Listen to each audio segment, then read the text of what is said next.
25% tariff. आखिरकार trading जंग शुरू हो ही चुकी है। ट्रंप ने फिलहाल भारत पर 25% टैरिफ लगाया है, जो कि 1 अगस्त से लागू होगा। ऐसे बहुत सारे सेक्टर्स ऐसे हैं जो इससे अफेक्ट होंगे, मेनली ज्वेलरीज, लेदर्स और फार्मास्यूटिकल्स।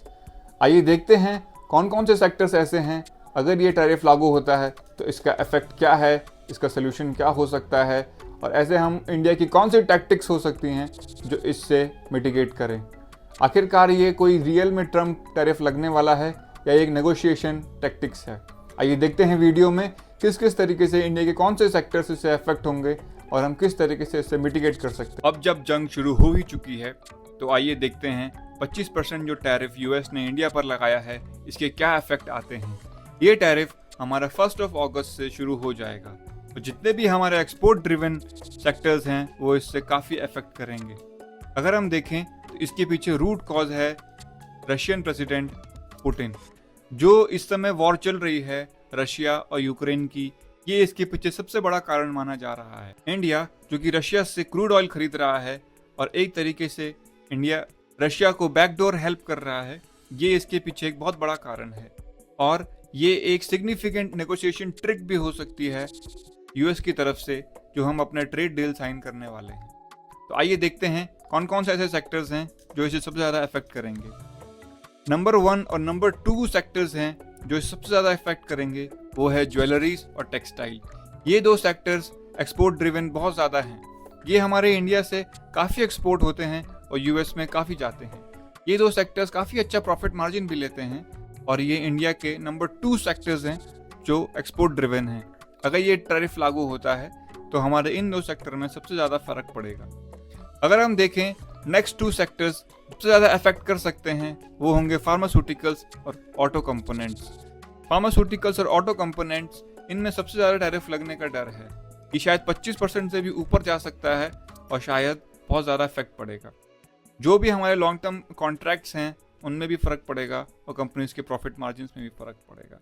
अगर हम अगले 2 सेक्टर्स देखें जो इस टैरिफ से हमारे फ़र्क पड़ सकते हैं, वो है केमिकल डाइज और सिरेमिक्स। ये 2 चीज़ें भी बहुत ज़्यादा इंडिया से एक्सपोर्ट होती हैं और ये मेनली वेस्टर्न कोर्ट्स जो कि गुजरात और महाराष्ट्र से ही यहाँ पे एक्सपोर्ट होती हैं। नेक्स्ट सेक्टर्स जो हमारे इस टैरिफ से इम्पैक्ट कर सकते हैं वो होंगे लेदर्स और इंडस्ट्रियल मशीनरीज।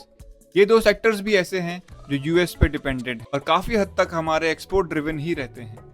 अगर हम देखें कि इसमें से हमारे क्या रिपल इफेक्ट हो सकते हैं, तो उसका ये है जो हमारे इंडियन इकोनॉमी की लॉजिस्टिक और वेयर हाउसिंग फर्म्स हैं उनके सप्लाई चेन्स में काफ़ी फ़र्क पड़ सकता है। और जो हमारे फ्रेट फॉरवर्डर्स होते हैं, कस्टम एजेंट्स होते हैं, उनमें भी स्लो शिपमेंट का बहुत खतरा इसमें बरकरार है। अगर ये टैरिफ लागू होता है तो लॉजिस्टिक्स डेफिनेटली सफ़र करेंगे और हमें कोई नेक्स्ट रूट फाइंड आउट करने पड़ सकते हैं। अगर हम देखें सप्लाई चेन इम्पैक्ट को, तो ये किस तरीके से काम करती है।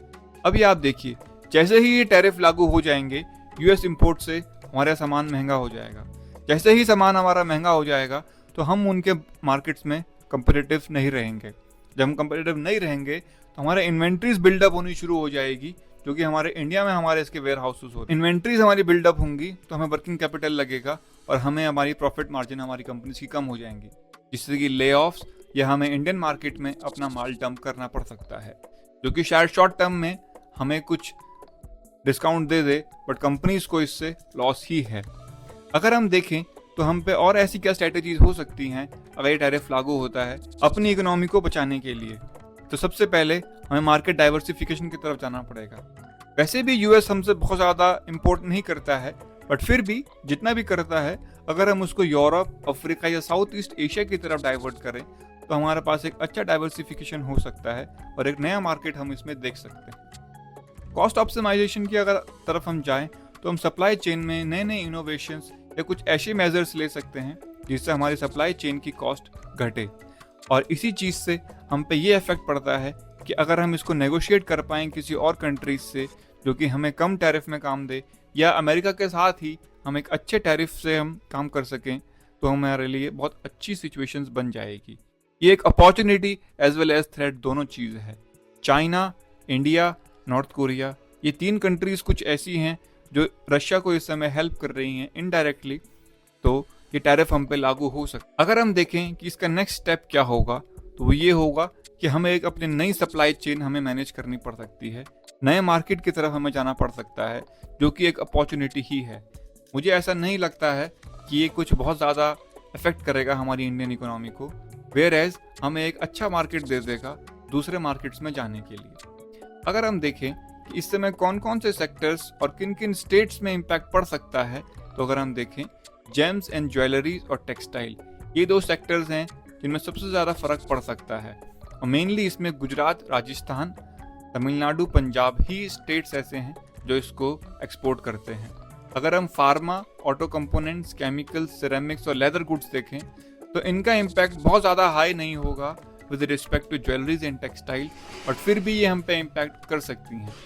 इसमें जो स्टेट्स इसमें लागू हैं वो है महाराष्ट्र, तेलंगाना, तमिलनाडु और गुजरात। ये ऐसे स्टेट्स हैं जो इस चीज़ को एक्सपोर्ट करते हैं। अगर हम फाइनल टेक अवे लेना चाहें, अगर ये हमारे टैरिफ लागू होता है, तो अगर हम एक चीज़ देखें कि इंडिया की जीडीपी इस समय नियरली 3.7 ट्रिलियन डॉलर्स की है और हमारा टोटल एक्सपोर्ट्स है हमारा 434 बिलियन डॉलर्स का, और इसमें से 87 बिलियन डॉलर्स ही हम यूएस को एक्सपोर्ट करते हैं, जो कि नियरली 2% के हेरफेर है। बट इवन दो ये 2% है, यूएस मार्केट एक बहुत एक अच्छा मार्केट है, हाईली वैल्यू मार्केट है और एक अच्छा पेइंग मार्केट है। अगर हम इनके साथ एक ट्रेड डील नेगोशिएट कर पाएँ तो जो कि अच्छा होगा, अदरवाइज हमके लिए एक दूसरा मार्केट्स भी अवेलेबल हैं, क्योंकि यूरोप और एशियन कंट्रीज हो सकते हैं। तो अगर ये टैरिफ लागू होता भी है तो कुछ बहुत ज़्यादा हम पे फ़र्क नहीं पड़ने वाला है। आज का अगर आप स्टॉक मार्केट भी देखें तो आधे % से नीचे खुला था और अभी सस्टेन कर रहा है। तो ये कोई ऐसी चीज़ नहीं है जो हम बहुत अनएक्सपेक्टेड है, बट हमारे नेगोशिएटर्स अगर इसको अच्छे से डील कर पाएँ तो शायद ये दोनों कंट्रीज़ के लिए अच्छा होगा। जैसे कि यूरोप के साथ हुआ है, 15% पे उनकी डील हुई है, इसी तरीके से हमारे मार्केट के साथ भी लगभग यही डील हो सकती है। अब देखते हैं 1 अगस्त के बाद क्या होता है। तब तक बने रहिए, मिलते हैं अगले वीडियो में।